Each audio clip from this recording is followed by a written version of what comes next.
The Kawasaki Ninja 400. About 6 years ago, it was one of the most popular and loved bikes in the beginner category. Truth be told, it was a legendary bike for newbies. Then shifting to about 2 years ago, Kawasaki replaced, or should I say improved, the Ninja 400. Meet the Ninja 500, where Kawasaki decided to stretch out the engine of the previous 400 by around 50 cubic centimeters. This bike's competitors are the Aprilia RS457, the RC390, and most definitely its rival is the CF Moto 450SS. Let's get into the build. The Ninja 500 features a 451 cubic centimeters engine with 2 cylinders, making it a parallel twin, and it features a standard 180-degree crank that wants to scream like an inline 4. Instead, you get a weird combination of a 1-cylinder and a faint high-pitched whine. For me, 180-degree crank sounds are actually pretty good to hear in real life, just that sometimes when you're re-recording said bike with a sound on it, it sounds like a lawnmower. Only sometimes though. This bike is loud in real life. Depending on what exhaust you got on it, prices of a brand new Ninja 500 are around $5,399 for the base version, whereas the ABS and the SE version cost around $5,799 to $6,499. But hey, you're a financially smart person, so you decide. Pick a used one, which typically costs around $4,500 to $6,000, which is mildly okay. But for a twin though?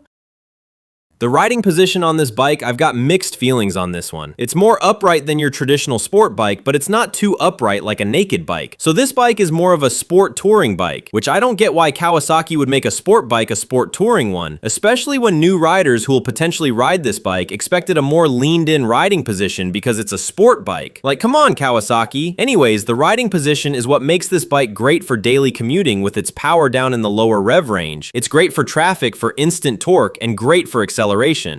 Speaking of acceleration, the Ninja 500 makes 51 horsepower at 10,000 revolutions per minute, which is not too powerful for a beginner, but enough for one. Overall, this bike is a great bike to start on. I'll give this sport bike a rating of 7 out of 10. It's the ideal sport bike for beginners who want reliability, fun, and most importantly, recognition.